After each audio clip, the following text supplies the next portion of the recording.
I mean, I will say I think the two pieces were very helpful. Absolutely. Definitely. Yeah, like I got a lot of. If anybody listening, I won't tell you to read theory, but I'll tell you to read Jack's pieces. Absolutely. They're quite brief as well. Absolutely. So no big burden. I think I explained myself better in the writing than I do in audio, so don't be put off. Segment. I've never done this before. It's pretty fun. But... Oh, really? Oh, yeah. Nice. That's dope. Yeah, I mean, Jack's definitely like a very thoughtful guy, and likes to know what he's gonna say before. He doesn't like to play around with words and all that, which you can tell by the writing, obviously. And like we were talking about the pod before we did the pod, and I was just like warning him, like, yeah, just so you know, like some of the guys like say slurs or I don't know, how you feel about that. Like I don't say all these things, you know what I mean? But Slav is, unchecked, unhinged, just saying wild shit. Like he's saying all the slurs. Yeah, CRK would never. Nah, yeah, like I would always get me with that because like it's kind of strange my personal experience with certain slurs like that. Like I was just sort of brought up to be like really nice to people, and like I wasn't really brought up in any sheltered way at all. And all my circles are pretty like kind of rough by I don't know in Australian context. So yeah, everybody is constantly sort of like saying and doing pretty like not very polite things. Yeah, I'm a very polite person, so like I come across as sort of like conservative in a lot of ways, but yeah, it doesn't really bother me. Yeah, you asked me like what kind of slurs, and I'm like, oh well, sometimes like we'll say cunt or whatever. He's like, that's not even a slur out here. Like in Australia, it's not a fucking slur. Like, yeah, just call people sick cunts all the time.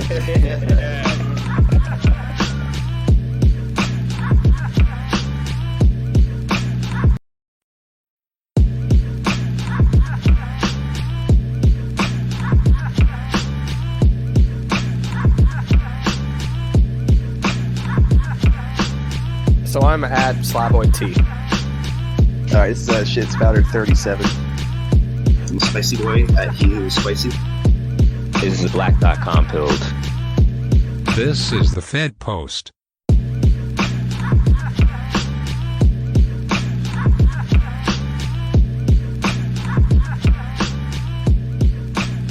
Just right before we recorded, I saw trending Trump made some statement about considering pardoning Ed Snowden. What? Which in my mind is like absolutely like a bourgeois. Yeah, absolutely. Yeah, I mean, just weird.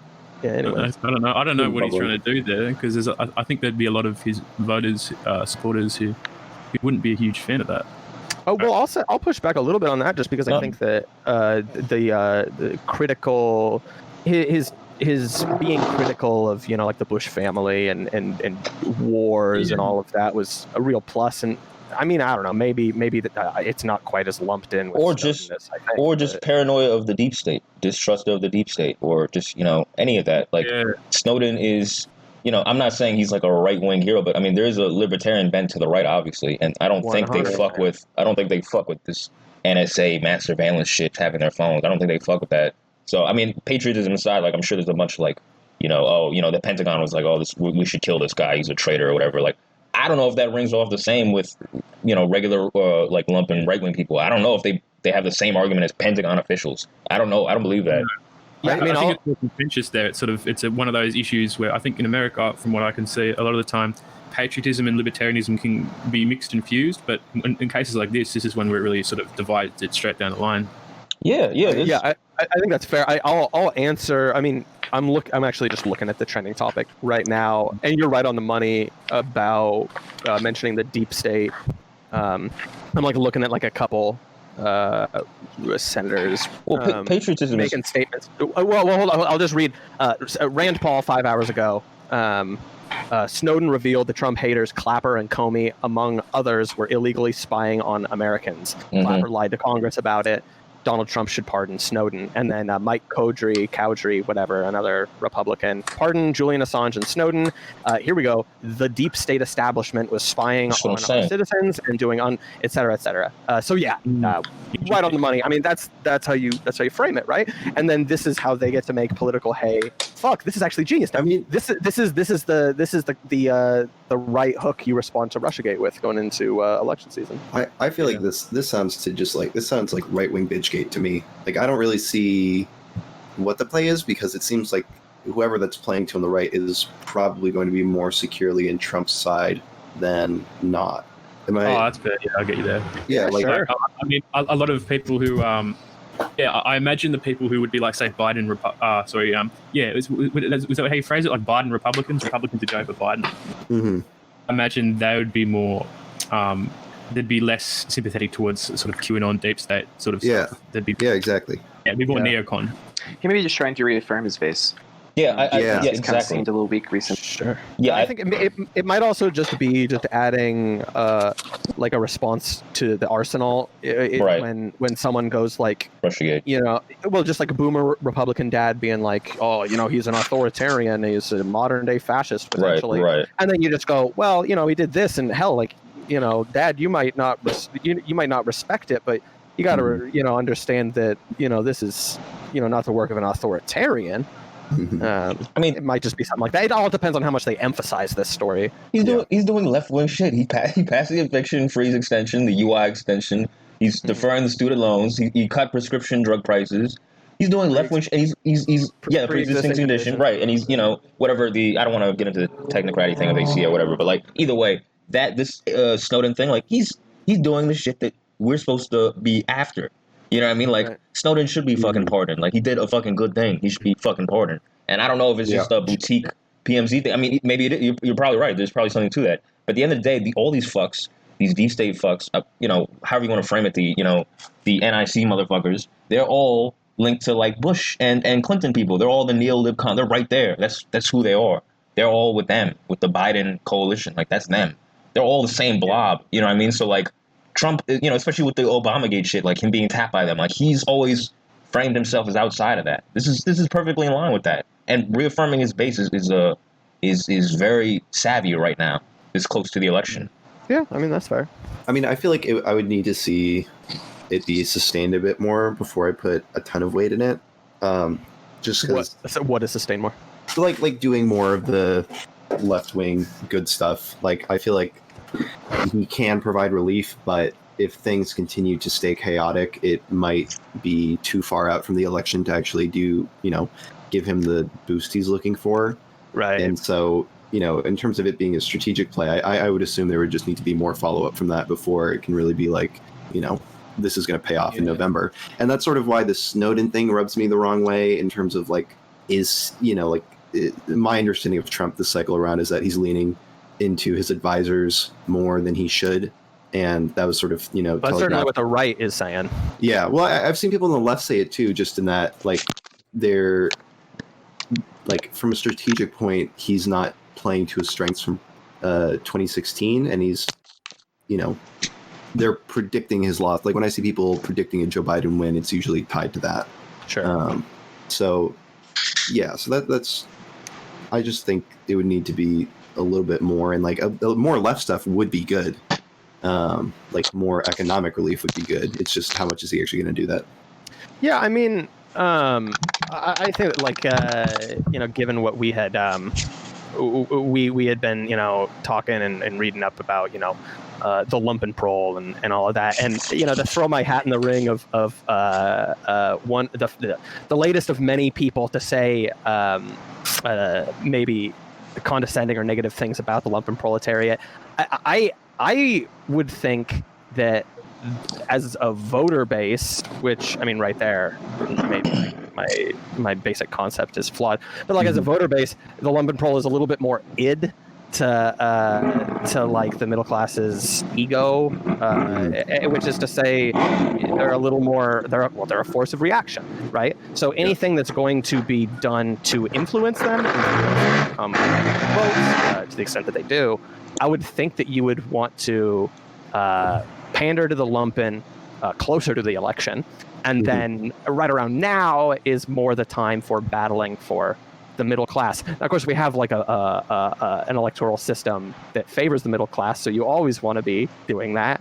But yeah, I would think it's safe to say that right now you're probably not doing much outreach to the guy that, you know, is a fucking Uber driver, because that guy's just, you know, living hand to mouth. And maybe I you get what I'm saying? I disagree, because I mean this, I don't think there's as much of a timing thing, because again, like, he's doing something and they've done nothing, right? They've given people absolutely nothing. They're on vacation. You know what I mean? I don't think the timing matters, especially if your rent was due, right? They're at the cliff, basically, which is how they always do this shit.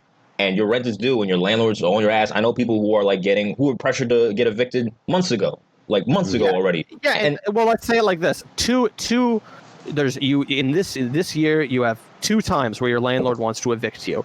You got the time that Trump just bailed you out, and then what if we get a repeat right ahead of election? Mm-hmm. And then the Dems swing in, right? Then it comes down to the old, yeah, you're helping me, but what have you done for me lately? I don't know. I'm gonna go in the visceral direction and maybe go for the guy who helped me more recently. I don't know. I mean, it is for indefinite. That's what the executive order was, an indefinite amount of time, right? So I mean, I know I'm not saying that this will be the situation. I'm just trying to make a point, which is just that like perhaps this is a class that votes more viscerally. And so because of that, just doing it right at the last second is more relevant, and maybe they're not much of a consideration at the current moment. I think they're more linked than that. Like, sort of the way I see the play is like not necessarily with the Lumpen reactionaries being the voting base you're trying to court, but if Trump is committed to a "Keep America Great" slogan, there being consistent riots and violence is not going to help sell that. And that's sort of where I think where Biden is pulling from Trump's previous support is among the demographic who is, going to be predisposed to capital flight or is going to be sensitive to, their security being threatened by rising violence. And so the play of providing support for that and, preventing people from being evicted and from, any sort of hordes taking to the street in the eyes of those voters is more where I see the play. And I think the people who actually need the support, if they are going to vote Trump because of it, I would see that more as a bonus. But my conception is not that they're the most reliable, demographic in this election. Again, I think this is this is a thing about the Lumpen in general, right? The whole, all right. So we always have this disagreement about how useful the Lumpen is, right? As like for electoral or political purposes, right? They have little political efficacy, whatever, etc. Like, sure, the sphere of politics that goes on in the electoral sphere that who are participating are usually these people who are not Lumpen, right? That's who are most actively going, right? That's how it's been historically. Mm-hmm. But I think, and this is something that, the left has tried to talk about a lot, is like getting in new people who don't normally participate, apolitical, checked out people, a whole fucking huge pool of people. If 50% of the voting age population don't vote, it's a fuck ton of people. And Trump has pulled in a lot of those people. And he's, this is the thing, is like, as much as we can, like, pick them apart and be like, oh, well, they're not going to show or they're not paying attention, whatever. If he's still getting to them and he's pulling them in, they're not going to show up in the traditional models you have for how elections run, right? Because there's no factoring them in. They're not showing up in polling data. They don't show up, right? He's down 10% the morning of the election, right? And he wins. So they don't show up traditionally in these old models. So, I think there's just a lib framing of this where like they get dismissed or like they're like not a factor or whatever. I think they are. I think he made them a factor. I think they're always a factor if you tap into them. And he's actually improving their condition. Things are urgent right now. They're not urgent for us, but things are urgent for a fuck ton of people. And they're not going to, it's something that they can tangibly get. And I think they'll be aware of it through November. And the Dems aren't going to do shit. They're not doing shit. Trust me. They're not doing anything for anybody except for some speeches, like some AOC Bitchgate speeches. Like, that's what's going on the left. Well, I think it's like always sort of troubled me and like made my analysis of American politics a little, I think, not as good, is that I haven't really got used to basically you don't have to vote, like that whole thing, like the optional voting. I think that's just really it's really strange to me. And like, oh, is it mandatory in Australia? Yeah, it's mandatory. Gotcha. So like if you don't vote, like they give you a fine, and if you keep going, they'll take away your driver's license. So okay. You can just donkey vote if you want, but yeah. Gotcha. So how do you think that plays into it? Well, I think in one sense, I think it's like pretty important. And sorry, do I reverb if I take my headphones out? No, you're good. Pretty uninterrupted, good quality. Awesome. Yeah, no. So I think it can be. Not sure whether it's overstated or understated, because once, like in Australia, you have a thing where like a lot of these people that you're talking about in America that simply don't participate in electoral politics, like they do here, and it's not as if we were living in sort of a very radical place, you know. That's one thing I'd hand out. I mean, basically, that they can get integrated into sort of capitalist electoral politics as more easily than I think a lot of people, especially on like the DSA left, for instance, might suggest so. Like, I feel like a lot of them are sort of putting this great hope in all these poor people, like that'll turn out to the polls and just elect socialists. Yeah. But it might not necessarily happen, right? Might not do that. Like, the two-party system will just shift to accommodate those poor people. Yeah. And there'll be a little bit of a fuss, and then it'll be business as usual, like it sort of is in this country. Mm-hmm. I think as far as electoralism goes, I don't know if there's really going to be a good shot for here going forward just to get new people. And I think it's going to be just a steady drop off from here on out. I'm not positive on that, but I think people as a whole are becoming a little bit more just kind of like black-pilled on electoralism in general. At least people like that are your like liberals on the left, especially after like that Hillary loss, etc. People who may be like more liberal-leaning but slightly still apolitical may just take a step back. And I think the same thing goes maybe not so much for people on the right, because maybe they're like, oh yeah, Trump getting in office is like, no, you're right. You're right. There's still some hope in it. It's but there even too, some conservative Republicans that are less radical or less on the right and more liberal based, like neocons, they're also getting somewhat black hill in the system too, because they're realizing, well, fuck, like, the guy who represents like the Republican Party is still getting in under the Republican Party ticket, so they maybe lose a little bit of faith in the electoral system. Absolutely. So I think maybe overall, like, I don't want to say it's defunct trying to get people back into the politics, into voting. I just don't think that like trying to make a play as a Republican or Democratic Party for like specifically the Lumpen program is going to work at all. I mean, apolitical people perhaps, but that's not necessarily Lumpen pro. I mean, it depends on how you're categorizing the Lumpen. So like, sorry, go on. No, finish that thought and then. I was just thinking it depends on how you're categorizing the Lumpen and apolitical people. So like CRK was talking about, getting apolitical people involved in the system. I think that's a whole different picture than getting strictly Lumpen pro involved. But also it comes down to how you define it as well, which is something I'd like to get into here in a bit. Yeah. We should pick Jack's brain about that regarding his articles. So what do you make of that? Because I view the Lumpen as very apolitical. So how do you view, like, do you have like a profile in your mind of that? Well, the sort of when I was like, I mean, my essays, fuck, it's so pretentious. The articles that I did, like, they're I don't know, they're just, I was sort of trying to reason and almost think aloud on paper. Mm-hmm. And so I wouldn't necessarily like say that they're like high political theory shit. They're just sort of trying to make my thoughts more coherent. But when it sort of came.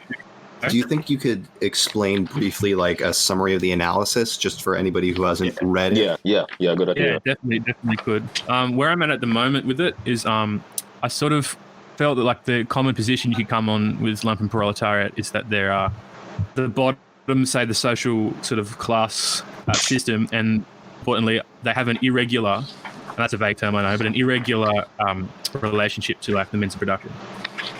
Mm-hmm. Right, you know what I mean? So like they're not when they are involved with, and I think when Marx is writing about this, he describes it and writes about it best in like Capital, which is sort of towards the end of his work, and he his take on the Lumpenproletariat there is, I think, makes a lot more sense and is a lot more reasonable, and sort of integrates the Lumpenproletariat into the proletariat, and like says that this is like, and sort of almost speaks about them as a section of the working class that is sort of falling in and out of the productive economy, and because of this, so and it's on the edges of society and of the economy. So like maybe they're involved in sort of more illegal or unsavory sort of economic activities, or maybe they're involved in just sort of really like occasional labor, or maybe they just beg.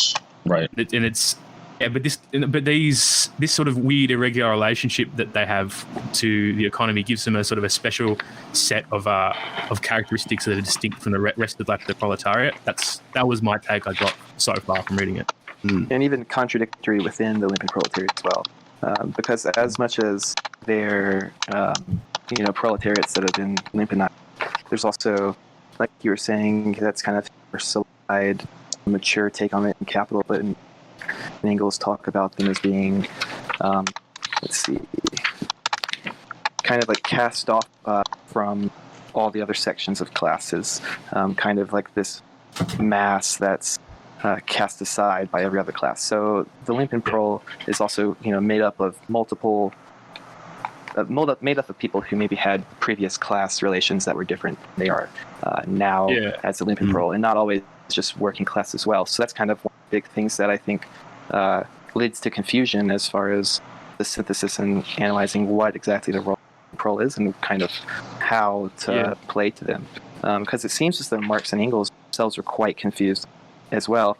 And not only confused on it, but it seems as though maybe they even wrote from a place of like animosity maybe towards them. Because of like seeing the way that they had like been reactionary in the past, kind of like you were saying, like as the what are they called? The Lazarani. Yeah, so kind of like that. So they kind of started from a place where they were already kind of discarding the role of the Lumpenprole, writing it maybe from a place of animosity where they didn't give even a good fully Marxist or historically material writings.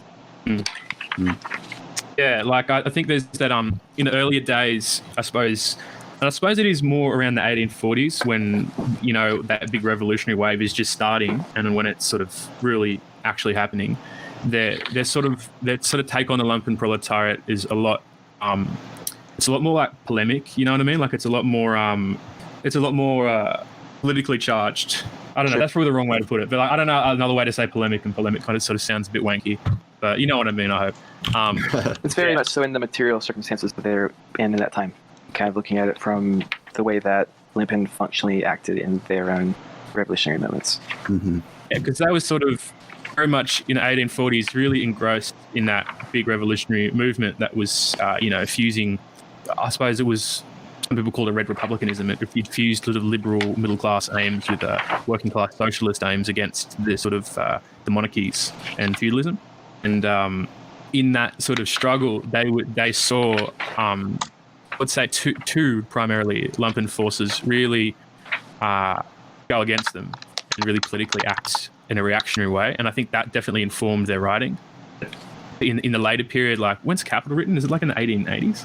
Yeah, I think Capital's like 1870, late 70s. Yeah, something like that. But when we give it like once Marx is writing, say in the 18th, in the later 19th century, you see a lot of that come away. Like when Marx and Engels describe the Lumpenproletariat in the 1840s, they use all these sort of very emotive language. Saying that basically they're just scum. And they're almost getting what is the quote from like Engels? And he's like, absolutely venal and brazen crew, these gutter proletarians and shit like that. And like, but they seem to be united in this view of the Lumpenproletariat as like as you were saying before, like coming from all different classes, just basically the scum of all societies, and reacting in a sort of chaotic, based, slowly reactionary way against good, honest sort of revolutionaries. Yeah, I think that evolves and becomes more materialist in later writings. Yeah, Rebel had brought that up many times. He was the one who had more of like a Gramscian form thinking. He brought that up a lot, that like they sort of had this disdain and kind of look down on the Lumpenprole, especially because obviously they're not from that class. They're obviously of a higher class themselves, and that's definitely true. But I suppose, and I would have sort of emphasized that point more in the past. But looking more at the history of it themselves, you can sort of see that it's not just sort of classism or no, totally not, totally not. It's like real, like Engels is writing for, I think it's that newspaper that him and Marx had, like Neue Rheinische Zeitung, whatever it's called in German, and he's just really writing in a very sort of angry sort of intimate, emotive way about how the Lazzaroni down in Naples have just butchered these revolutionaries. So like you can see it coming from that. They're trying to push this revolutionary movement forward in the the mid to late 1840s, and the people who are fighting against them are these Lumpenproletariat a lot of the time, and so that's why I think that animosity is there rather than just condescension or snobbery. Yeah, kind of caught in the heat of the moment. Right. Yeah, and that does have a seed in. I mean, to me, right, the implication is that the Lumpenproletariat are actually more proletariat than not, because there's a feeling of betrayal there. Yep. Well, I was going to say, like, I think from the impression I've gotten, I'm so I think it's worth just pointing out, I'm like very far from anywhere near a Marxist scholar, but like the impression I get is that there's like Lumpenproletariat in just denoting people in extreme poverty, and then there's Lumpenproletariat within like the Marxist body of work that basically just that denotes it just basically everything that can't be like adequately explained by like the Marxist the science of it itself. And those are conflated a little bit. It can be sort of a catch-all category at times. And, exactly. When we're talking about, go ahead. I was just going to add one more little category I see is people simply defining Lumpenproletariat as basically all people who don't realize their class interests. So it's sort of a more cultural, ideological. I've seen that a lot. Have you guys seen that? Yeah. Well, yes. I think that's a general lib thing. I mean, even when I was a rad lib too. Well, neo-libs for sure. Just saying like, oh, these dumb these dumb people, like they don't know what's in their best interest. That's why they vote Republican, or that's why they don't believe what we believe. They don't read the New York Times, etc. Like this because they're stupid, and two that they don't know what's good for them. And as a rad lib too, I also had the same belief. Oh, these dumb bigots, like they don't realize that their bigotry is actually going to lead to their downfall, or just shit like that. It's always in that framing. So this is very familiar to me. Oh, go ahead. You hear a lot of time people saying like, oh, these working class people like can't understand their own, like even just proletariat. It's not even Lumpenprol. You'll hear people like in the PMC and like people on Twitter or whatever the fuck that are kind of like making the discourse. They'll be like, oh, well, like like working class people, like they might not understand that, like these terms, right. Like they can't understand their own class interests and stuff. And it's like working class people, as well as even Lumpenprols, because a bunch of them were previously working class people, have class instinct even if they don't have developed class consciousness. Absolutely. So they still have that knowledge. And so like the goal and the idea, like people talk down to them, and it's like you don't need to talk down to them. You should try instead to understand like, okay, maybe if you do think that they can't understand these concepts, why is that? And why are you not helping them to understand those concepts and bring them to your level? And what the actual truth is that these people can, they just don't have the right information, right? So it's like, even back in Lenin's time, you still have him like writing, during What Is to Be Done. He writes about like, the people who were saying that, the average worker, quote unquote, can't, have a good conception of their own class interests. And that leads into saying proletariats don't have, Lumpen proletariats don't have a good conception of class interest either. But I think there's an important distinction there, that it's not they don't have a good conception of class interest or class instinct, but they don't have a developed class consciousness. So what should be done is there should be a left project, right? Or I mean, if you're on the right, whatever it is, a materialist project reaching out to try to get those average workers or whatever, or the Lumpen who seem to be despondent or lacking of any type of consciousness, should be reaching out to educate those people and to try to bring them into an understanding of their shared material conditions in relation to capital as proletariats. I definitely relate to the sentiment of like, oh, these people are just fucking morons, and just they're just crabs in a barrel, and it's impossible to rework them. But I feel like the left approach to the Lumpen to courting them, if there is any approach at all, usually it's just animosity, and like, oh, the average person is a Nazi, rich Nazi. That's how the left frames the average person, and they hate them, and there is no solution for them. It's inherently buried from the start. But even for them, like if there is any attempt at outreach, is usually based on to get them to be as woke as them, or to get them to read as much theory as they have. That's like the two avenues I've seen, and both of those are fucking bullshit in my mind. Right. So, absolutely. Yeah, and there's a lot of high-minded like materialist people on Twitter, or like class reductionist people like that I respect. Like a lot of them have this approach of like, yo, we just need, it's hopeless because they'll never know the shit that I know or read the shit that I read. And so, I don't think you really need to read shit to know your boss is fucking you, or you need like a roof over your head. I don't really think you need to read shit to know that. I think that's a pretty instinctual thing to understand. Yeah. And it's just a matter of who gets to the co-optation first. Capital gets there first. And also just like the basic premise that like the Lumpen needs to be, people in the system need to be educated by a higher class than them, so that they can have the consciousness to process their own material interests. The way I sort of the idea that I started playing with sort of was at the end of the last Lazzaroni article I put up, is that I think a lot of it is about what is like imagined to be possible at any point in time. Because there are plenty of people who like you'll suggest something, often you like suggest a sort of a thing, like a political goal or a political project, and you'll get people who aren't into it. They'll be like, yeah, that sounds real nice, but it's not possible, is it? And I think a lot of people who are on the sort of the bottom end of politics, or sorry, I shouldn't say politics, on the bottom end of the social spectrum, the losing end of capitalism, they have a very pessimistic, absolutely, sort of understanding of what is possible, which is totally, which makes totally sense. And understandable. you might even actually say that they've got a more realistic sense of what's possible. Mm-hmm. And Absolutely. They have been poisoned by ideology in the same way. Mm-hmm. So what your people who are saying, oh, they just need to read more of my favorite scholar. So they're just trying to give a quick ideological solution to that, a quick sort of idealistic solution. If they have the right ideas, then suddenly the wool is going to get pulled from their eyes. Oh, now I see it.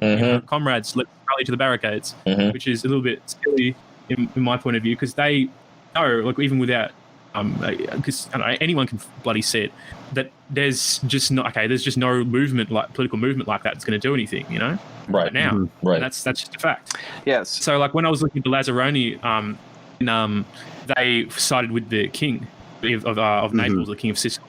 It was because they had a very close and mutually beneficial relationship with the royal family, and suddenly you had all these people turning up from France and saying they wanted to change everything, and they were like, well, I don't understand half of this fucking shit. All I know is that us and the king, we get on fine. He allows us to be basically de facto police force. We get to do all our activities like smuggling.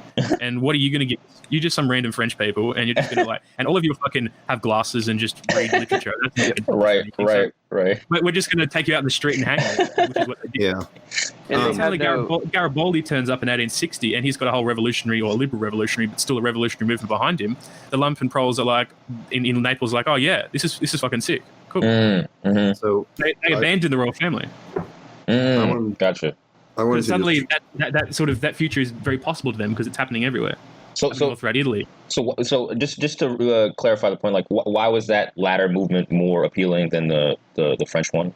It's just because there was something more tangible to it, that there's proof around the world for it at the time, or?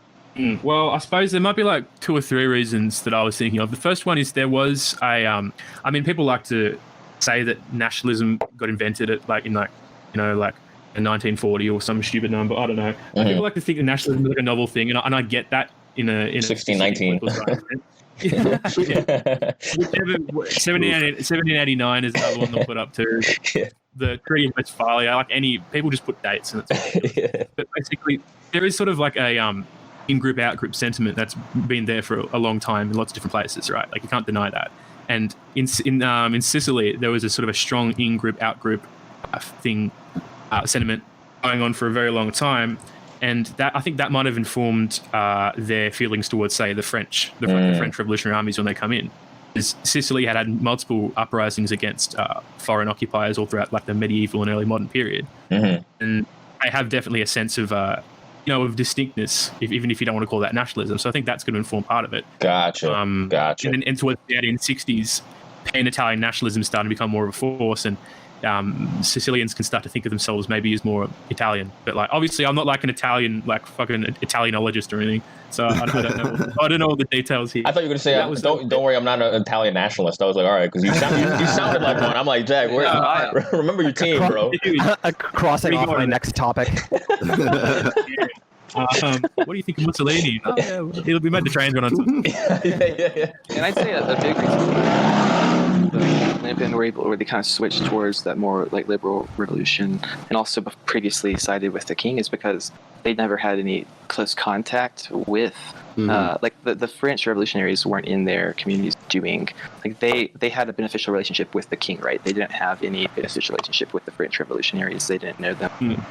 Some random dude off the street. So I started thinking about that as it kind of relates to current day, or at least more so modern, and try to look for examples of maybe positive outreach programs into Lumpen Prole that could kind of give maybe some sort of model or just inkling of hope as to this is something that can work. And if you look into some of the stuff that the Black Panther Party was doing in America as far as education campaigns, political education campaigns in local communities. So they would have like breakfast, campaigns for the poor kids in the areas. Most of the time it would be, like ghettos and like, poor black areas. And these are people who are historically Lumpenized in the United States, born into a cycle of Lumpen proletariat life. Right. And they never really are able to escape that, right? So they never have any experience. They're pure Lumpen, some of these people. They never have any working class experience. They're not casted out of some other class, etc. So they don't have any clear allegiances. They're just kind of, what is, they know that they're being fucked by the current system of things, and what is right here helping me right now. It's just kind of like Lumpen in general. So what the Black Panthers would do is they would do community outreach where they would go into and they would do daycares, they would do breakfasts, they would do childcare and stuff for that population, the more precarious, as far as their well-being being more precarious and that type of stuff.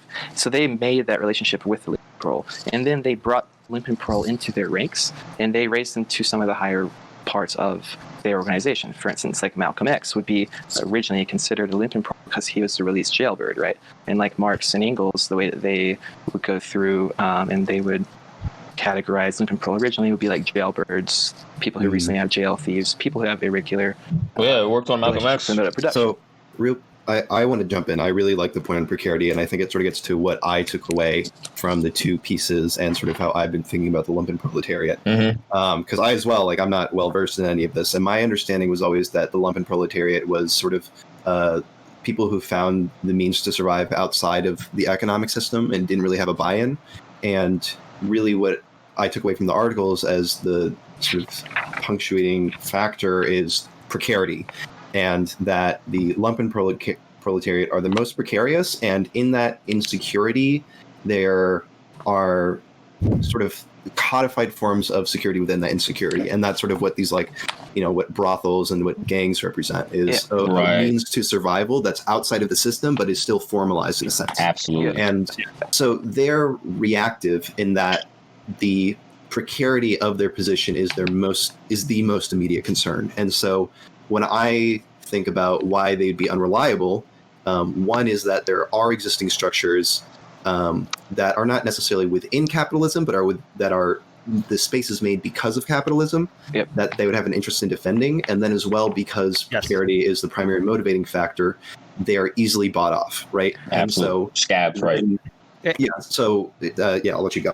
Well, I'd say that's another reason why they're important to the working class movement, because they've been able to form those systems outside of the capitalist hegemony, right? They've been able to form those systems that aren't directly tied into the capitalist mode of production. So even Lenin talks about this, going into a little bit of theory back in What Is to Be Done. He talks about how the Lumpenprole have been able to live outside of the current system in either illegal means or whatever. They come in more close contact with police on a daily basis, etc. They know more about the quote mastery of these skills, which is the primary requirement of revolutionary character, which is being outside of the system. So a big thing in the Lumpenprole is the left has something to learn from the as well, not only just from incorporating them, but as well as bringing them in, because they're the people who typically are going to be the first people out in the front line.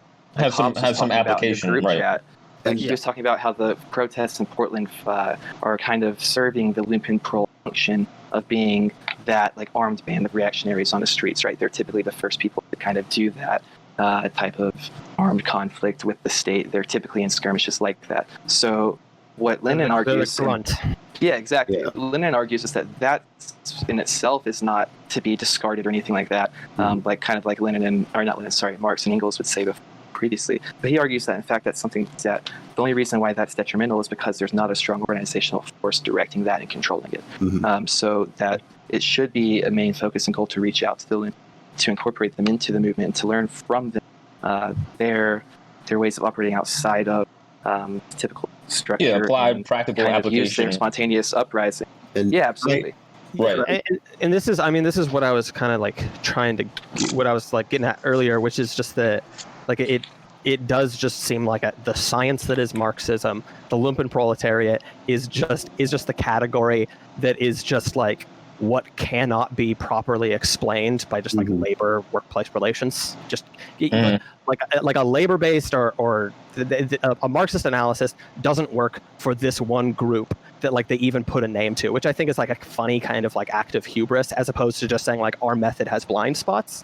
And like with that, well, let me just finish my point, which is just that like what you're saying about the Black Panthers doing like community outreach, or what you Jack are saying about like nationalism and everything, is exactly what I have in mind, which is just that like it doesn't become I'm going to reach this political subject through the opening of their life as a worker. Because that's not relevant with this person. You just adopt another approach, which is, because that is the body of politics, is we start at the workplace outs, right? And you just go, well, no, okay, so what is some level of relation that you have? Oh, it's the fact that you have a family, just like everybody does, or a neighborhood, and you give a fuck about them. So like I'm going to come down and give you some support on that level, like the Panthers, or is it you're a part of this nation? And this is, obviously the more right-wing approach. And I honestly think that this would be the one that I would prefer. But the nationalist approach of like, this is the great collective we all are a part of. And you can't relate with me on labor dynamics at all. But I'll get you. This is the chink in the armor where I'll get you. Yeah. And I do think it is just funny because like I honestly just completely write off Lumpenprol as just like, no, it's not a Marxist category. It's just like a funny name they came up with of just being like, oh no, there's just blind spots that like this method just doesn't adequately address. And we're gonna try to dress that up. We're gonna try to put lipstick on that pig. Anyways, I've got some pushback on that a little bit. Just to say that I don't think that the fact that they are unable to predict or really truly define their function is necessarily pointing to the fact that they don't have a the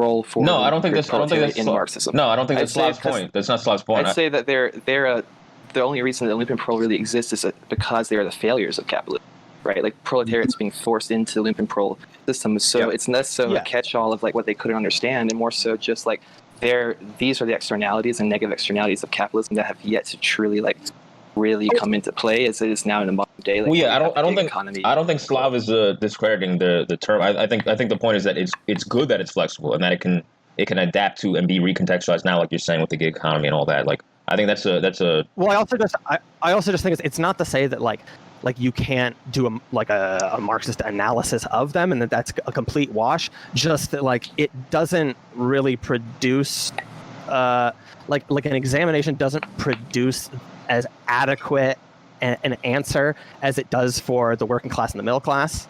And so at that point, what you're saying, yeah, definitely. And just the last point, because I think this is really the main angle that I'm coming at it from, is looking at it as that these ideologies are tools. And so at this point, realizing that the hammer isn't working on the screw all that well, you can put the hammer of Marxism down and adopt another avenue to employ. Anyways. Exactly.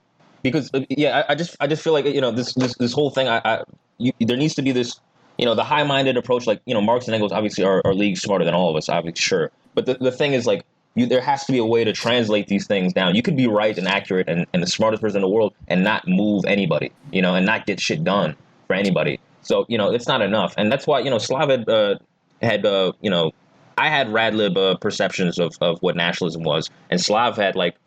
Basically coaxed me out of that talking about it on the pod, and basically like these things can be a vehicle, just like the Black Panthers lunch program. Like these things can be tangible, reachable, visceral things in your face beyond just theory and things in books that can link you to the broader ideas and that are the vehicle to that, like domino theory in Vietnam and all the, like these things that nationalism as a way of breaking away from imperialism, like that it's more than just how they frame it now. It's just like, oh, nationalism is xenophobia or whatever. Like it's deeper than that. Like sometimes it's there's more utility to that than just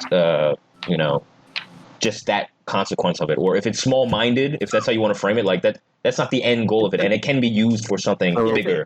I wanna sort of go off of that and sort of tie it back to what I see as parallels between the Black Panther example and the I'm forgetting the pronunciation. Lazzarini example. Insofar as I have a pet project, I think my big focus is on dehumanization, and sort of what I get from this example and really from the Black Panther example is if you focus on precarity as the motivating force behind the Lumpenproletariat, the ways in which their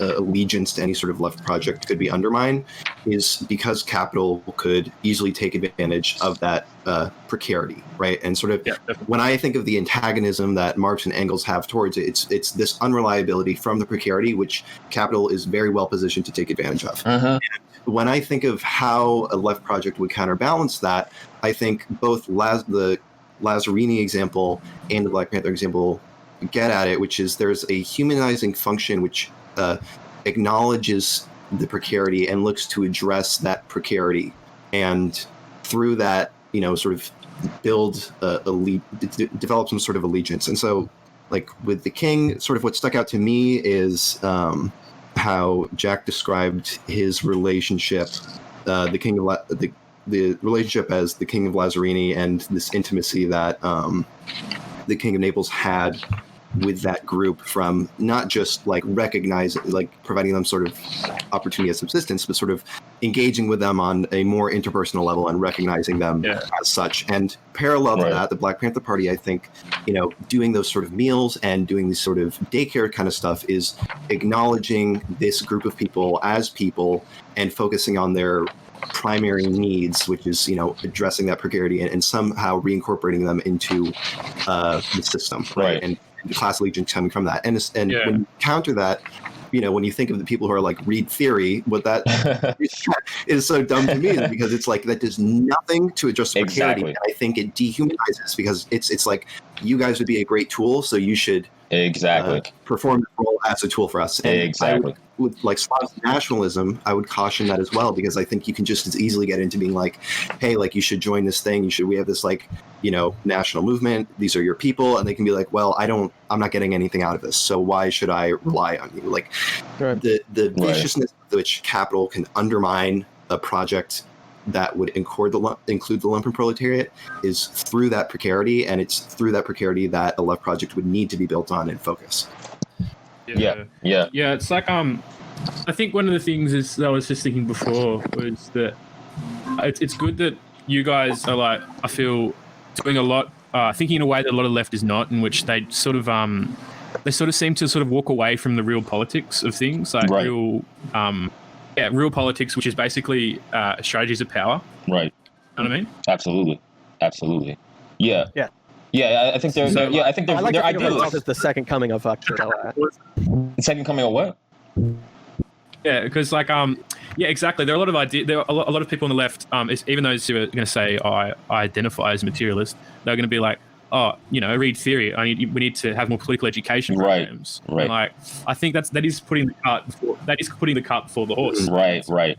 I think real politics often is basically strategy between groups of people to get it to a sort of a common goal. And one thing that immediately springs to mind is basically any, like you have all these like leftist intellectuals who like theorize what we're going to do in power. Right.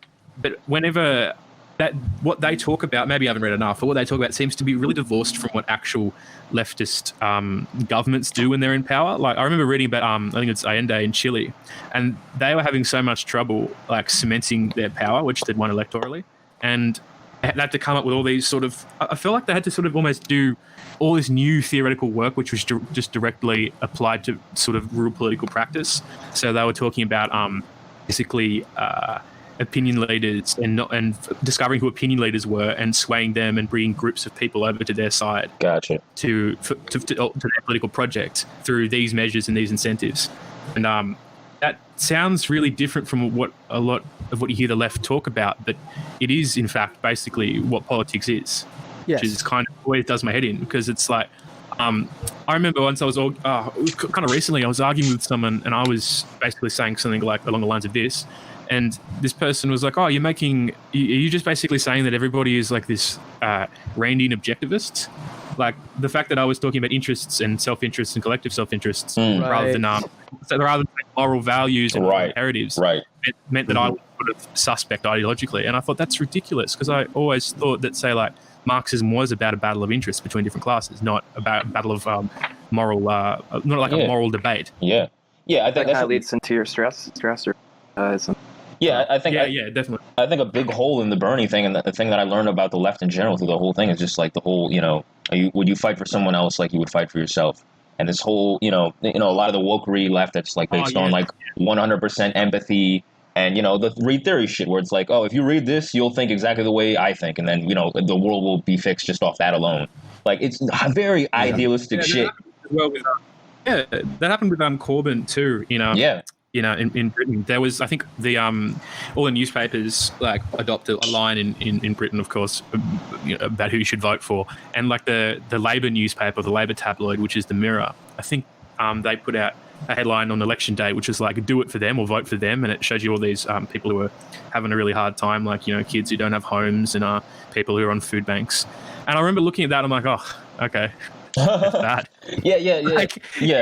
Vote for them. It's not about you. It's exactly. And look, you don't need to make, this is the thing, like the left always wants to make these idealist pitch, whether it's the theory route or the wokery route, but you don't need to do that. You could just be like, yo, you're about to be fucked in the ass. Like, this shit is about to be tanked. The whole thing is about to be tanked. You're about to get fucked. Like, you need to save yourself. Like, we have a self-interest pitch. We totally do. And it needs to be hammered away. It needs to be made. It's not made. And this whole, high-minded, like, literalist interpretation of some shit written a century ago is bullshit. It's not going to click with anybody. It's high-minded bullshit, and, like, nobody's going to click with this shit.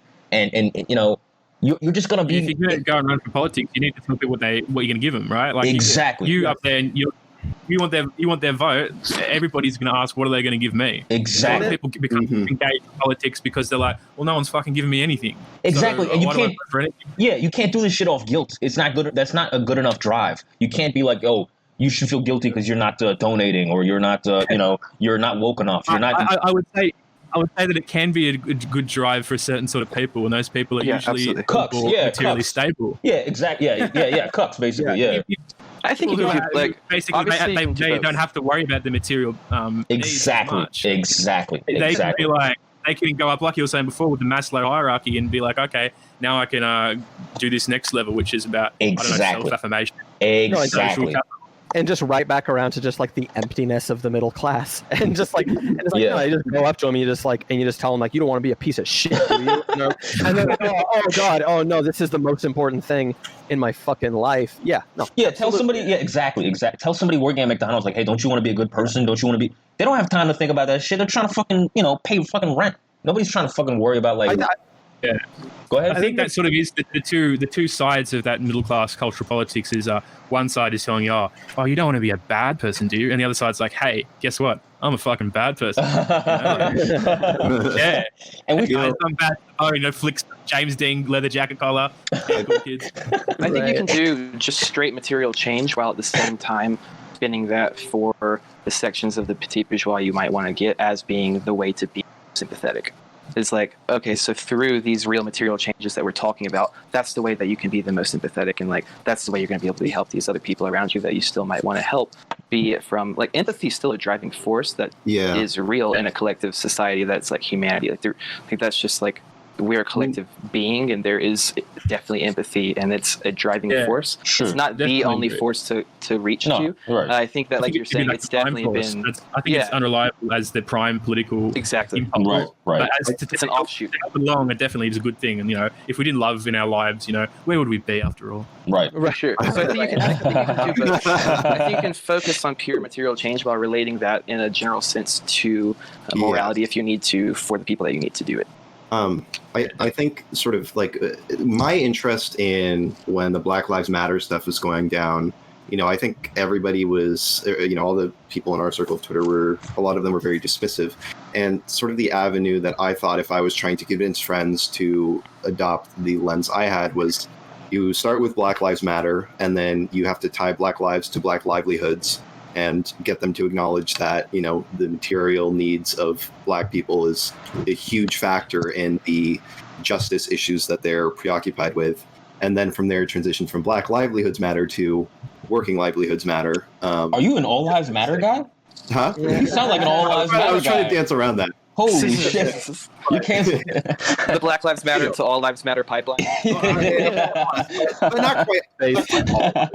But so and sort of the way I think of, like, we are in a capitalist system, and I think that the people at the top and the people at the bottom very much get that, in that, the concept of securing the bag is on its face, like, I think it speaks to a certain demographic more than others, and I think it's self-evident in the the wealthiest in our country who have all the power.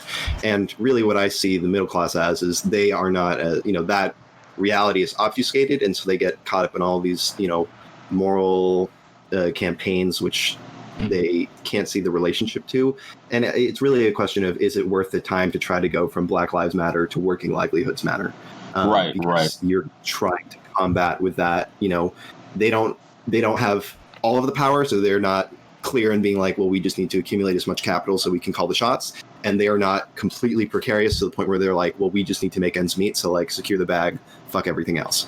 And you're talking about the middle class? Yeah, the middle class, they're just blinders because it's not that obvious. Well, see, that's where like I will disagree a little bit, which is that, I mean, it's still true, I think, in a way maybe that's contradictory, that like there is this kind of emptiness and this kind of nihilism that comes out of security. But I do kind of generally agree with like the Lind examination that like, you have DSA and you have Tea Party, and these are both just reactions from the middle class to the threat of proletarianization, and like that, like the middle classes as forces of reaction. I mean, that's not is like the big driving force going on right now. Yeah, that's not so much what I'm saying. What I'm saying more is I know. Yeah. Just their conception of alleviating the suffering in the world is not filtered through the stark reality of what matters within capitalism. That's more just what I'm speaking to. Yeah. The question for me is like, is it worth the time to try to get through and make that transition, or is it worth it to like, this is where I think the Lumpenproletariat leading in question comes. It's like, who's more reliable, obfuscating the middle class, or like making the Lumpenproletariat less precarious and more reliable? See, this is something that COH and I've been talking about, and like this is something I think about a lot, and like I think those BLM people, not all of them, right, but a lot of those like well-off people, right? Fuck those people. Fuck them. Fuck convincing them. Fuck those people. And the more, again, like I've said it before, like the more rad libs you get, the less real people you get. It is a zero-sum game. I'm 100% convinced of this. It is a zero-sum game. For every one you get, whatever, like the Schumer quote that kind of fits this thing, like you lose two. Yeah, I knew you were gonna. Yeah, you lose two Lumpen pros in the suburbs of Pennsylvania, whatever the fuck you said. Like you're losing. It is a zero-sum. It's a zero-sum game because these fucking people are not fucking reliable. These people are not reliable. They have no stakes, right? It's like the Warren people, right? The Warren people are what most of the average Bernie person could figure as like. Sorry? Yeah. No, the Warren person is like the who they could figure as like a PMC, like a rad lib, like no stakes, no real stakes, but they have the right idealism or whatever, right? These people, and this is why the idealism path is bullshit. It's just a thing to say. It's just a thing to say and to virtue signal and to pander. They are not serious. They're not fucking serious because they don't have any stakes. The most reliable thing is the people who have stakes. And that thing about defining the Lumpen, I don't want to get too pedantic or like into all that or whatever, but I think the way Spicy said it is perfect. Like, who's precarious? And 80% of people in this country are going paycheck to paycheck. That's precarious, right? Some of those people are, trust fund kids in Brooklyn that I know who, like, they're going paycheck to paycheck and freelancing, but they could fall back on their parents' money at any time. They're fine. So there's another dimension to that, obviously. Mm-hmm. But that still falls within the general scope of precariousness. You're not really, if you got that fallback, you're not precarious. So the amount of people that are precarious is a substantial amount, and I think that's the best metric for who we should be after. It has a sizable number and will be reliable and have real stakes in changing this shit.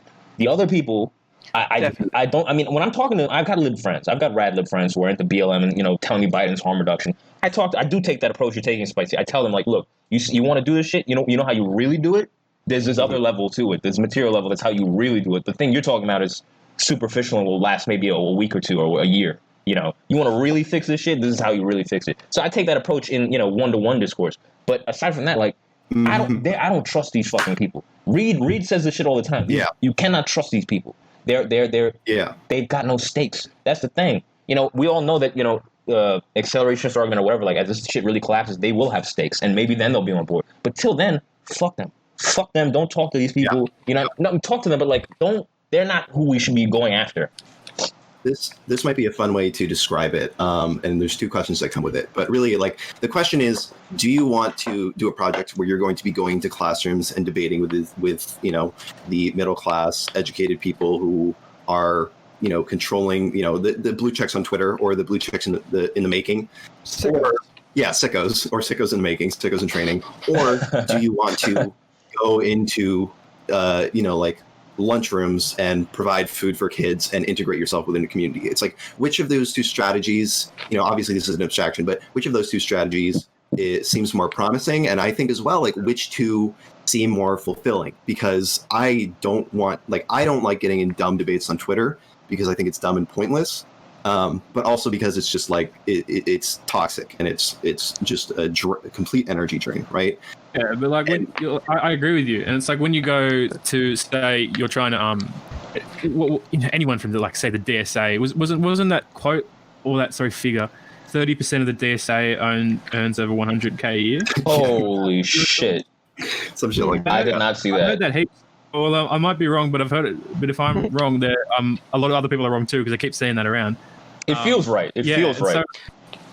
So like, if you are going to basically try and win over that sort of demographic or that class of people, what are you doing? Because like how, like, this isn't like a game, right? This isn't just like a, I mean, to some people, I should be honest, but it shouldn't be like a sort of a game, or like why don't you join my club sort of thing going on? This isn't a sort of a social exercise. It should be a political one. So when you go to these people, they're in a certain position, and you as a potential political actor in another position, and you're going to go up to them and be like, okay, this is what I believe, la la la la la, and how are you going to get their support? How are you going to make them join your political project or support your political project? Like, if they're already pretty decent, all you can do is like persuade them through moral hectoring, and that's a limited way you can do that. Absolutely. Like, you know, it's like, you know, in America, I'm sure you have this too. I mean, you know, it's not that strange, but you know, those people on the street who try to sell you things, charity people. Oh yeah, yeah. Like, you know, sometimes you talk to them. Yeah, and that's the position that you're going to be in with this professional middle class. Like, and a lot of the time they'll say, I'll think about it. Like, oh yeah, sorry mate, I got to run. You know? we'll consider a welfare state. Next week.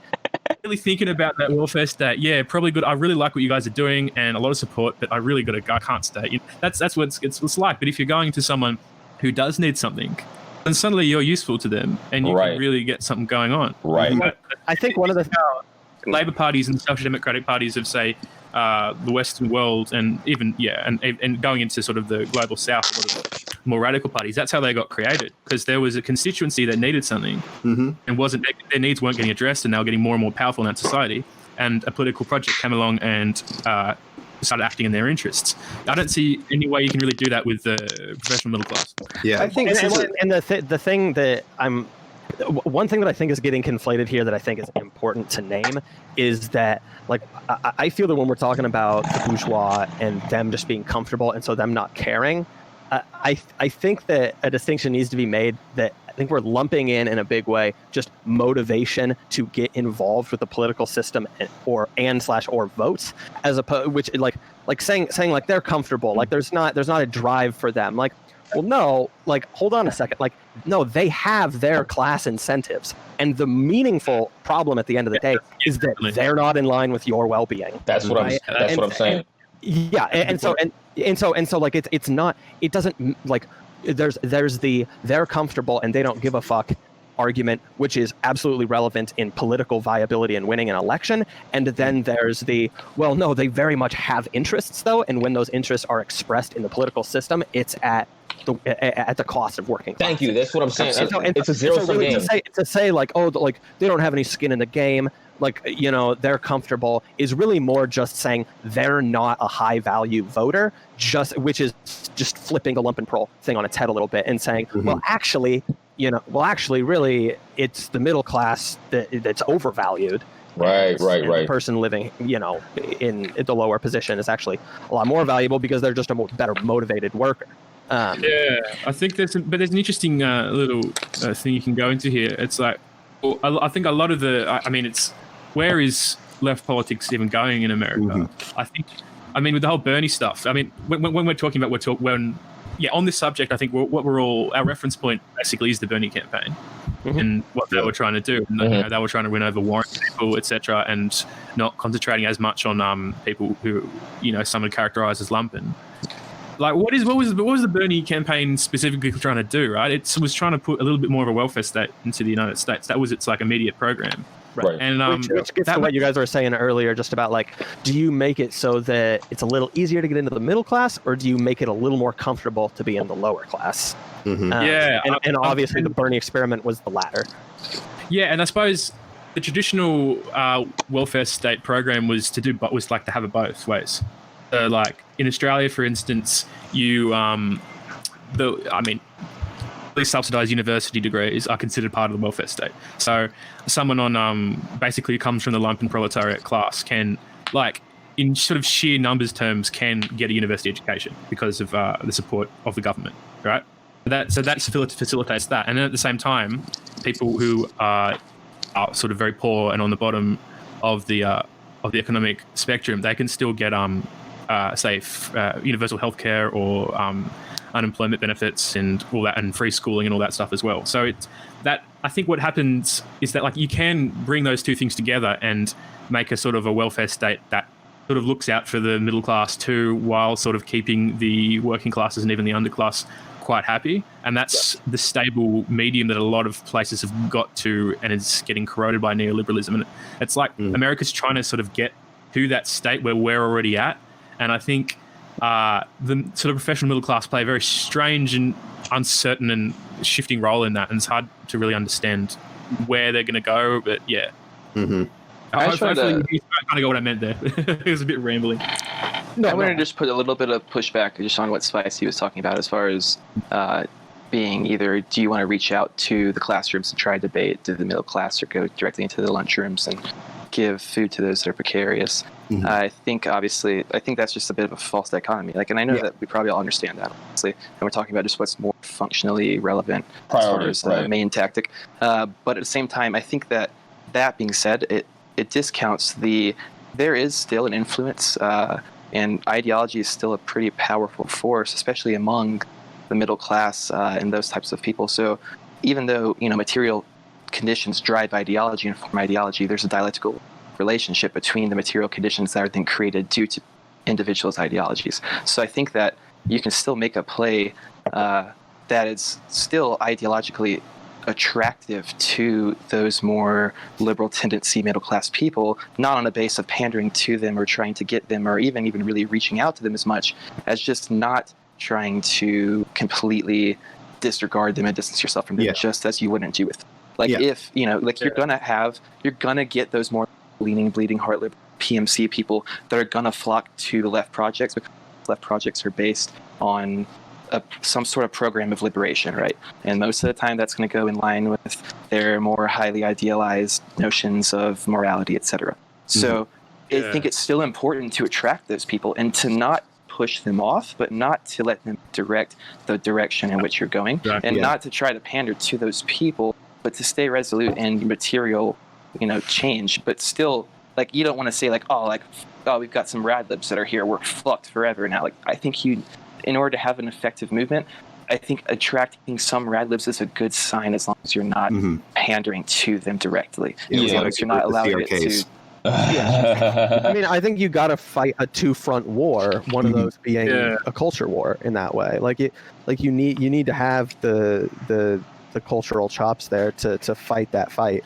And then, you know, on the other hand, kind of going and building coalitions and doing the groundwork, greasing the wheels with, you know, specific individuals with access to specific groups of people, and trying to take over institutions so you can actually develop institutional power in some way. Yeah, and on the flip side, I mean, all this PMC and stuff definitely like obscures the class consciousness of the movement on its surface level, right? Because you're like, oh, these rad libs are here, like they don't have the same material, the exact same material, conditions and goals as we do. But what it is there's still some sort of linking there that that they can be used politically still as a force, just as much as the Lumpenproletariat could. Yeah. And I think that it's important still to understand that, like, obviously, it is an issue that we need to work on distancing ourselves from, like, rad lib policy and stuff like that. But because, they definitely want to come in and try to obscure class consciousness and get, people to kind of swing more towards these bougie PMC ideals.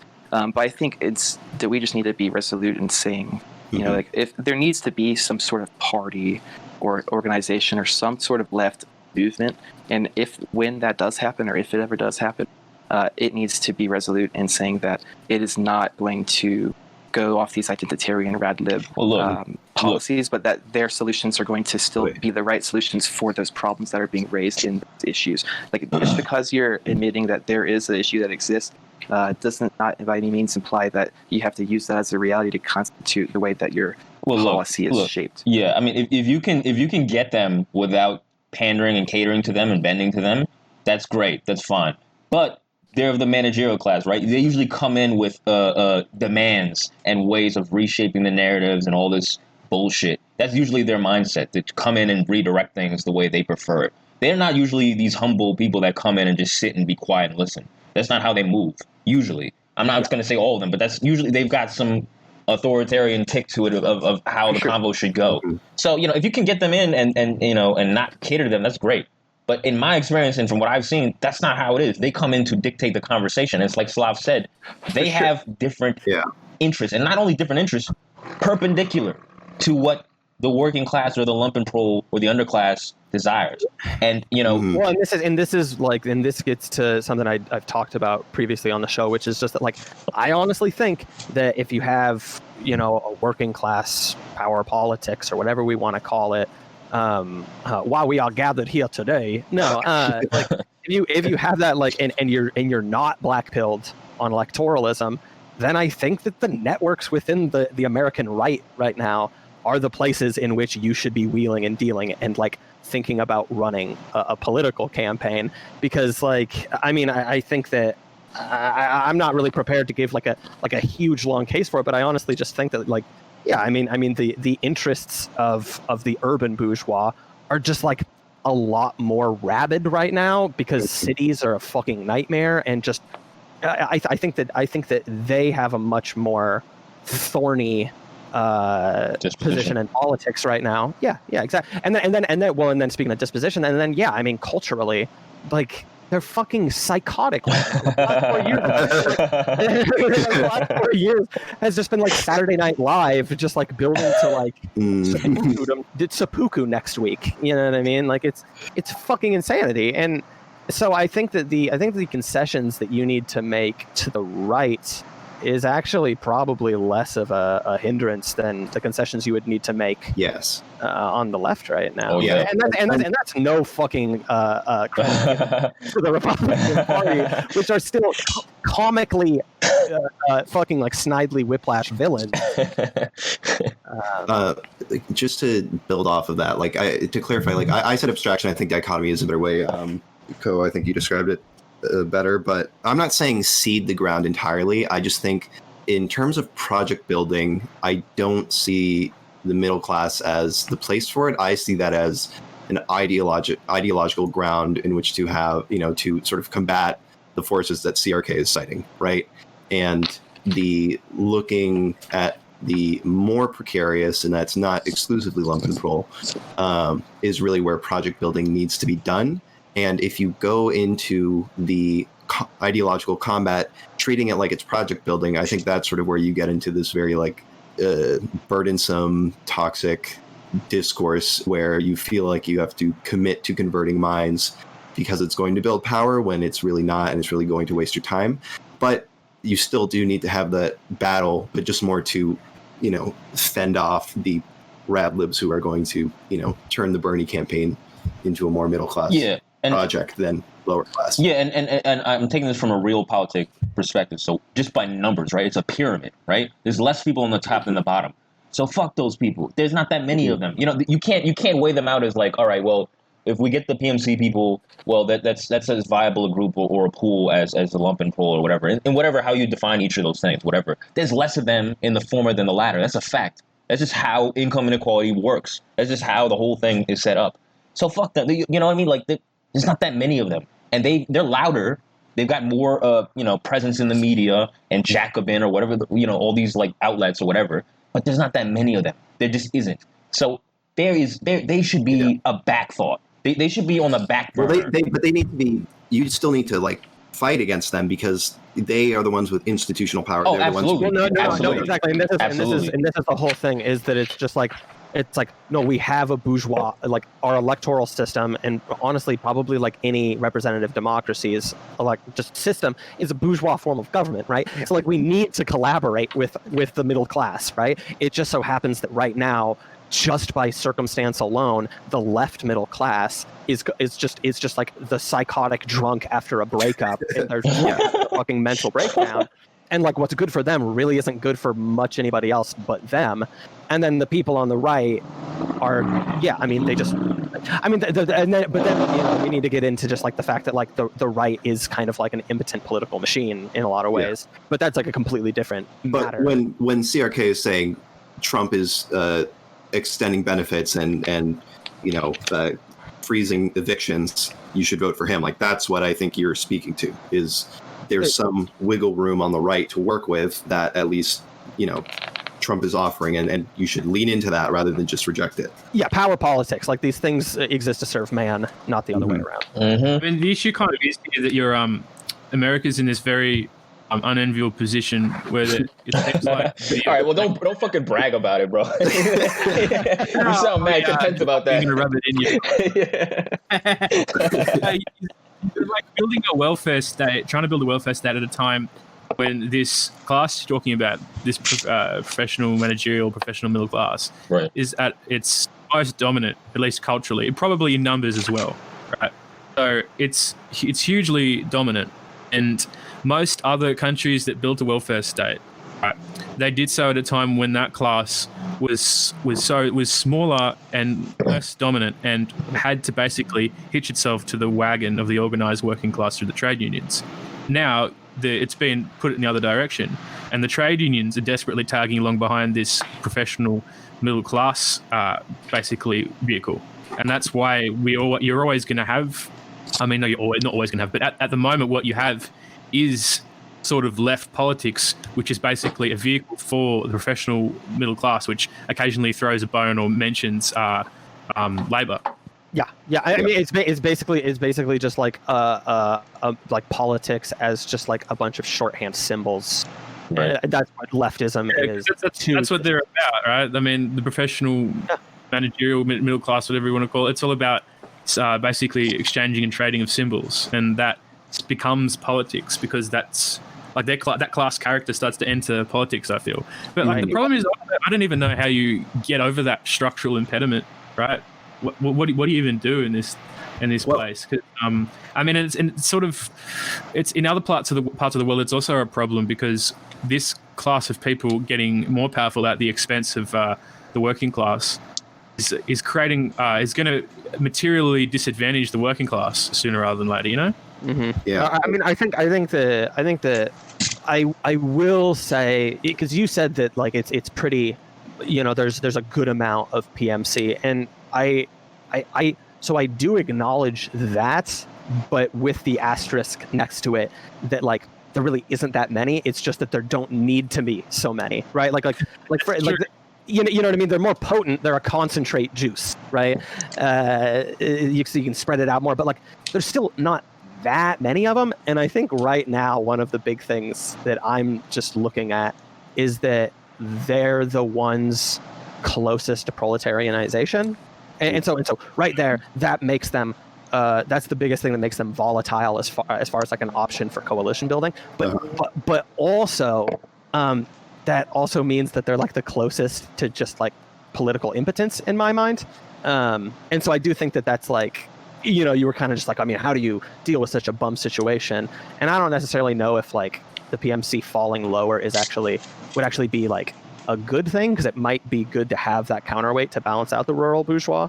But that is a factor. And like right now, people are fucking leaving the cities like you wouldn't believe. I mean, it's a fucking meme in New York. Like it's a fucking joke, right? And I'm talking to my friends that live more in the heart of like Seattle, and like like no one. I mean, I don't think that they're really going to abolish the police department, but even like to the extent of just like what they actually do, like management's moving out of the fucking city. Like they don't want to deal with that, and that will at least like result in some kind of a splintering.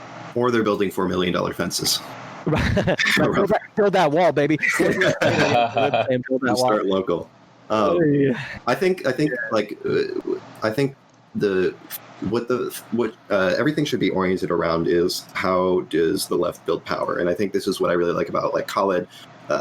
I'm slightly mispronouncing, but he does a really good job sort of continuing to focus on that point. And I think when you're talking about like the bougie middle class and with the Lumpenproletariat, it's which is more opportune for building power and what possible strategies are there. And I think the unenviable position that the U.S. is in, as Jack put it, is it's very unclear how one is supposed to go about engaging with anything close to building power and, what steps to take. But that's which is a dream scenario for capital, because any form of like real class consciousness is totally, eluding everyone.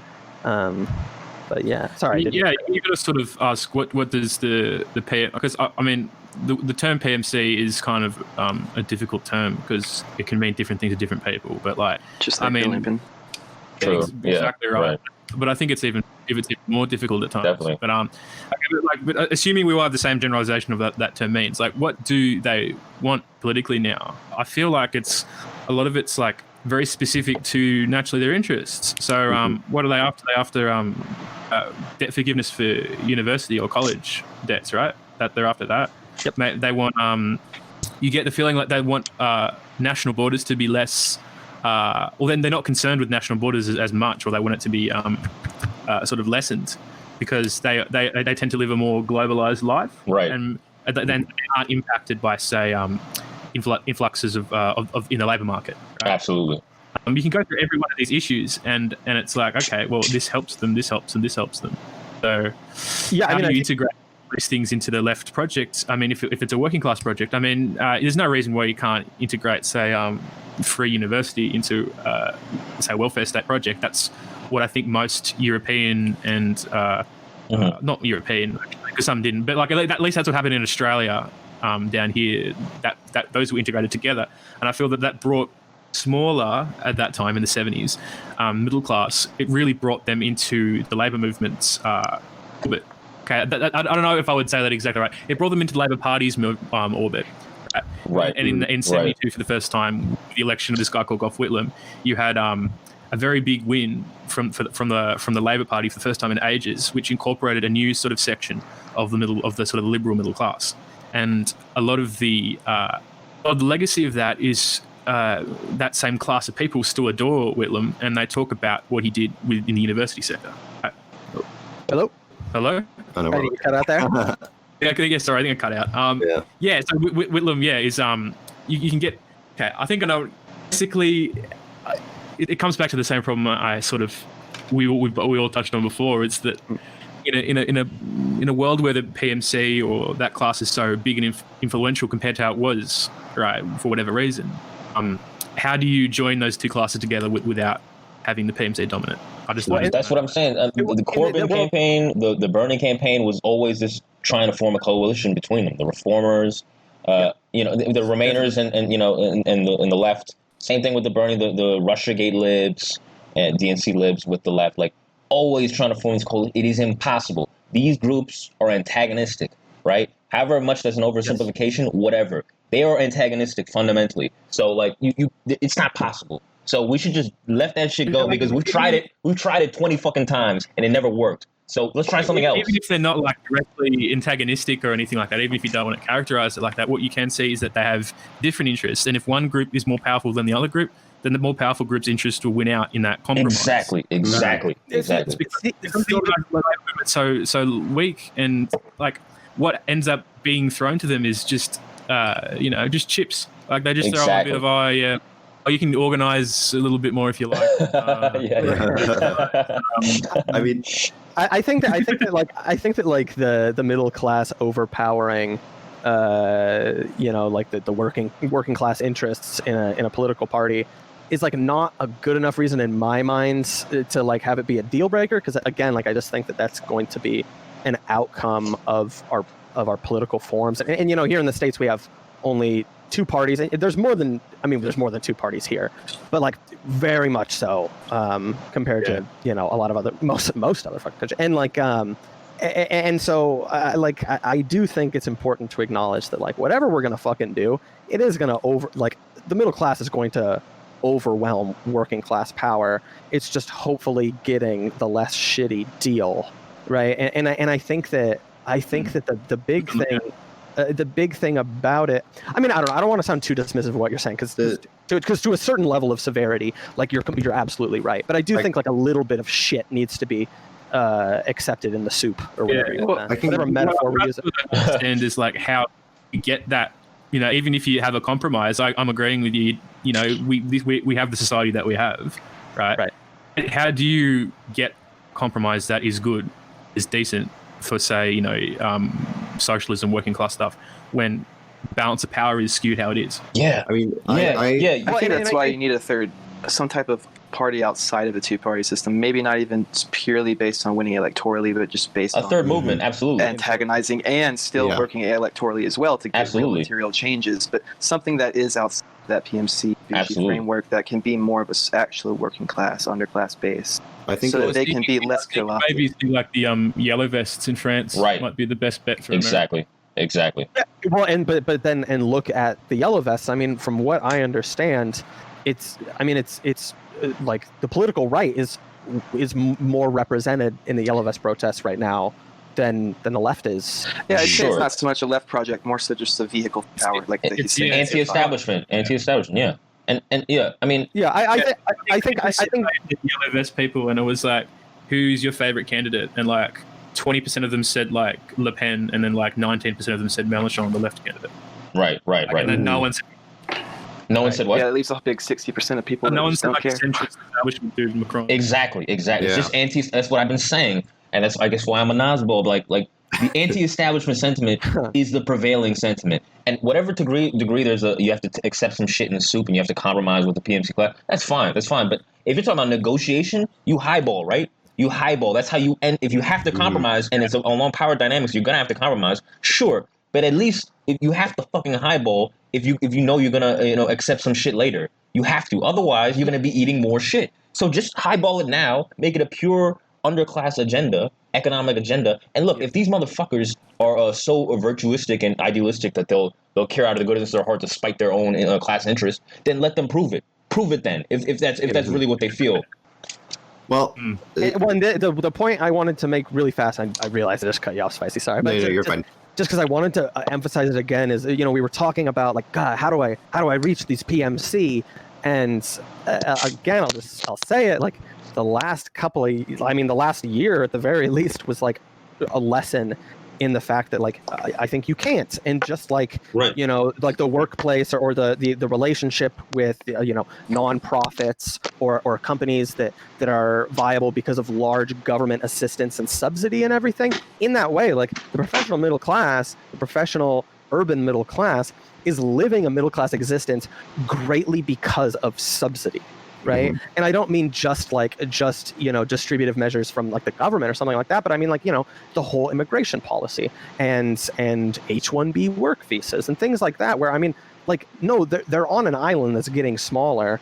And so these people can't be helped because their pizza is getting smaller and smaller and smaller, and they need to engage in greater and greater and greater forms of exploitation. I mean, specifically on the labor fronts, to be able to afford their position in the first place. And so it's just, they need to be 100% abandoned, 100% abandoned as far as cooperation with them goes. I really do think like the whole like steps forward really are like, Well, anyways, Spicy, what were you going to say? Sorry. I just want to give, I think, a simple model of how I think about it. You have the top, which is their material interests are concerned with power. You have the bottom, where their material interests are concerned against precarity. And then you have the middle, where their material interests are satisfied and their politics are driven primarily by empathy. And so at what point does their material interests come in tension with their empathy driving their politics and shift them into the upper bracket? And, sort of the way I think that's the question is how much do you want to collaborate with the middle class? Well, at what point does a threat to their material interests mean that they're going to be more concerned with power than empathy? Because at no point are they going, either they're going to fall out of the middle class, in which case they become concerned with precarity. But until they are concerned with precarity in that way, they're going to be concerned with power so they can secure their position. And so, that's exactly. sort of the line of contention, where if you're making a strategic calculation of how to engage with these people, it's, do we want to bet that their empathy will take us this far? And, if you fuck up, then the threat to their material interest is going to cut them off sooner than you thought. And now you're back at square one because, they've abandoned your project. Right. I'd say you want the middle class with the binky, the rural middle class. The baby has its binky and it's not going to fucking cry.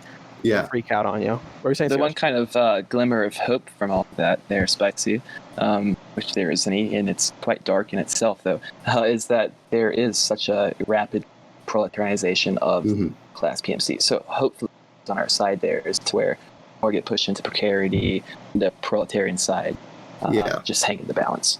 Yeah, and I don't I agree that it's a bit foreboding and that more people are falling into precarity, but I think to tie this back to the concept of the Lumpenproletariat and the sort of Black Panther, king of whatever the people name are, Lorenzini, is that the way to address precariousness is through a humanizing project, and that I think is what solidarity is. And the way to take advantage of people falling into precarity is that they are falling into a position where they're able to actually, engage with others in a humanizing way, and not in this I'm losing all my words, but like the people saying read Marx and engaging with the proletariat and Lumpenproletariat as tools rather than as people.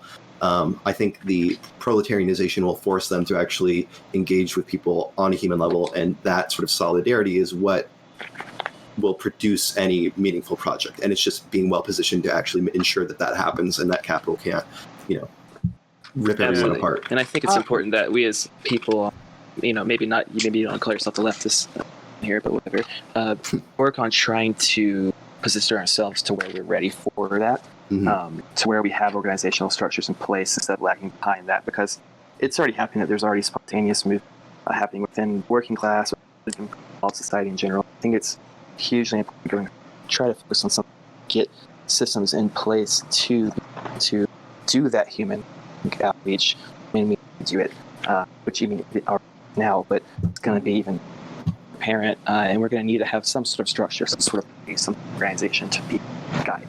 Yeah. I heard that, sorry if I cut in, but I heard that you were talking about proletarianization. I thought that was really interesting. But, and one point that I remember when I was looking at this stuff that the Panthers made even in the 70s and 80s was that they were seeing that lumpen proletarianization was something that was going to be a real factor in politics even then. And I think now it's only accelerating. And so when we're talking about the proletarianization of the PMC, what exactly do we mean, and how much of it is it going to be? Right. It's given how much things are getting automated and going straight to Lumpen Pro. Even PMC jobs that can be done by AI in the next 5 years. Absolutely. Is it going to be a lumpen proletarianization rather than a proletarianization? Yeah, I'd say that. I'd say even in general, it's in America, at least especially, we don't even really have what you could consider a strong proletarian force in the first place. So that's really when I say proletarianization, I feel like lumpen proletarianization is almost inherent within that, because our quote unquote proletariat, or what we would view as the working underclass here in America, is expansive because of the fact that so much of our economy is the service of the gig economy, temporary jobs are so by the day. to where it's even. That's something I've been really in contention with as well, because that's something that's in Marxism. One of the main tenets, obviously, is that the proletarian is like the revolutionary class, right? They're going to be the leading class. That's kind of Lenin's whole working class proletariat is the vanguard revolution. And it makes me start to think here, well, we don't really have, they would have as an industrial proletariat, right? We don't have all this stuff. So when, like you're saying, people tell you to read theory, how the fuck does that square with people, right? So then it goes into looking, well, how do we define who we are as an class? How do we define proletariat? How do we define them? And what are the necessary distinctions? Why are they? And what is our revolutionary class? What of people, things, is suited to be the revolutionary kind of leader in this? Since we don't have the industrial proletariat of a socialized workforce that they were working with post-industrial revolution, because now we've hit that come back. And now we're starting to atomize jobs, not so much in socialized labor, where capital finding a way to cut off that contradiction, absolutely, stop it in its tracks. Absolutely. Yeah, I think if you're in favor of socialism, you might have to even hope that the predictions of a lot of people like Marx and Engels are wrong, because if the Lumpenproletariat, it becomes a very numerically dominant class, then we better bloody hope they have some revolutionary potential. Otherwise, we're just going to go into like techno-feudalism, you know? You're going to have people like Bezos, who's going to be a trillionaire, that someone's telling me in the next couple of years. It's people like him, and there's just going to be a sea of people who just exist off, like, you know, privatized UBI or something. That's unfortunately almost definitely what's in the books. That's what I'm saying, because I mean, if it's a guarantee that income inequality is trending the way it is trending, right, and capital is smart enough to have, you know, shaken away the traditional conception of labor that, you know, at the time Marx was writing about all this shit, like, now it's all gig economy, fractured even more atomized. Like, there's zero solidarity, there's zero anything. You know, you're literally a cog. You're like as much of a cog as you can be.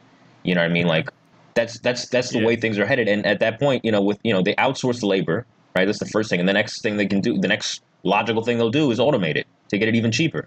Of course they're going to do that. It's the only logical thing they'll do. And once they do that, then, like, you know, what are we fucking talking about? Like, especially like people who are clinging to this century-old conception of how to organize and how to build solidarity. Like, what the fuck are you even talking about? This shit won't even make any sense in a couple years. You know what I mean? It's completely outdated. And I've been warning about this because... Go ahead. This is like people go to, from what you're talking about, a lot of people go towards, like, third worldism. Right. But the thing that I see there is that, like, they don't sort of recognize that industrialization is like a process, and it has a beginning and an end point, and we're at its end point. And the countries that are going through industrialization now will be probably more like, if it trend keeps going, they'll probably be more constituted like our sort of societies. Sooner rather than later. Because I heard somebody saying that when they started industrializing in China properly, they did it all along the Pacific coast, like the east coast of China. And what they started to find after like 10, 20 years is like the wages went up to the degree that it was no longer profitable to have industry based there. So they're slowly moving industry over a long period inland for cheaper wages. And what happens when they reach, like, you know, like the fucking Tibetan plateau and there's just like mountains and desert, and everybody's like, you know, and there's no more peasants to push into like the, you know, accumulation machine, whatever they call it. Right. And what happens? Then now you've got no cheap sort of labor in sort of China, and then will they, you know, try Southeast Asia and South Asia, Africa? But actually, like you said before, automation's going to be to the point where it's like, we will just build robots to do it. We don't need to industrialize these parts of the world anymore. Right. It's their sole motivation. So you already know that's what they're staying up like late at night working towards. And it's already going that way. It's already inevitable. And yeah, that's why the literalists, like leftists who like try to take this black and white, application of what they've read from, you know, centuries ago to now is just even more absurd, because like, it's like COH and I talk about it a lot. Like COH always says, like, you have to recontextualize the shit. You have to. Otherwise, not only do you not make sense to average people, you literally you don't make sense, period. You don't make sense, period, anymore. Like, it's not applicable. It's the tail wagging the dog. Yeah. Even those, like, even your favorite theorists like Lenin are going to tell you that too in their fucking writing. Like, the people that these people are reading are telling you, dogmatism theory and like nation is like reason why we're like, that's that any type of revolutionary force faces. And yet people are like, yeah, but dude, have you not read about talk to The Economist in 1830? And you're like, dude, what the fuck are you talking about, dude? Right. Like, that's not even at all the same as now. Like, yeah, sure, there's a couple like cool things to like take away from it and contextualize in today. And like, if you're already like a leftist or you're already organized, like politically minded, it may be good to read that theory to get those broad concepts to then contextualize. But like, if you're just reading that shit, first of all, it's confusing enough to where like, or at least historically contextualized enough into an era that us reading now without a good historical basis for that knowledge, if you're not a historian or something, you may not get what they're talking about. You may not get how some of these are rebuttals, and you may come away with a completely different understanding than the person who told you to read the fucking theory. Right. Yeah, like we're in sort of new territory now. A lot of people aren't getting that. Like a lot of people, I feel, look at this theory like it's a manual. Exactly. You know, like Absolutely. Like they got their flat pack furniture from IKEA and they got the manual out. I'm like, okay, how do we build markets? It's not like a blueprint, right? It's only useful in that it's like it shows you a method for thinking, right? And it gives you some maybe goals and aims and et cetera, et cetera. Yeah. And like experience from last. Doing this shit. It's like it's so dumb. Like I was thinking the other day, and just everybody is just taking bits and pieces of like 19th century contextualized stuff and just putting it into how it is now. And we're talking about fascism and communism like it's Weimar Germany or something. I'm like, what the fuck is wrong with you? No, it's not. There was this really good show on Netflix, and it was set in like Weimar Germany, and it sort of really shows you how different it was. Like, because there's like an episode where like because the main character is a policeman, and they sort of get stuck in basically a communist neighborhood during during May Day. And like it's just so like you kind of realize how different everything fucking was in this context. Like they're just paramilitaries everywhere. Like all like the working class or suburbs have like red flags in the windows. There's elements of like a welfare state existing that the party has made, and the party wins these districts every single time, and they have their own like lawyer service, they have their own healthcare service, and we have nothing like that. Right? Nothing like that even. It might exist in places like Nepal or something, or certain parts of India. That's about it. Right. Yeah, and that's why real politics or just that whole approach is even more pressing now, because capitals won a lot. They've got a lot more. They've won a lot more concessions out of everybody in the last century. So they're winning more and more. So that's why it takes even more of an approach where you have to be even less idealist and even more like, all right, what can we really do right now? If we can't organize along labor, what can we organize along? What material things can we use our bodies? Like, what is there actually to be? What's graspable? Nationalism, whatever the fuck. Like, it's even more demanding of that now because we're at the fucking like edge. I mean, not to sound like alarmist or whatever. Like, however you want to look at it, they're winning. So we need more of that approach than the idealist, literalist interpretation that these people have. Definitely after like the defeat of like Bernie and Corbyn, I don't know, when that was happening, I was sort of like, oh, maybe we can keep going with this sort of idea for a while. But after they just got fucked, I was like, nah, yeah, we got to think differently now. We got to like open up and just rethink, like back to the drawing board. Yeah, just absolutely. Think the whole everything. That's what I've been trying to do slowly. Absolutely. Yeah.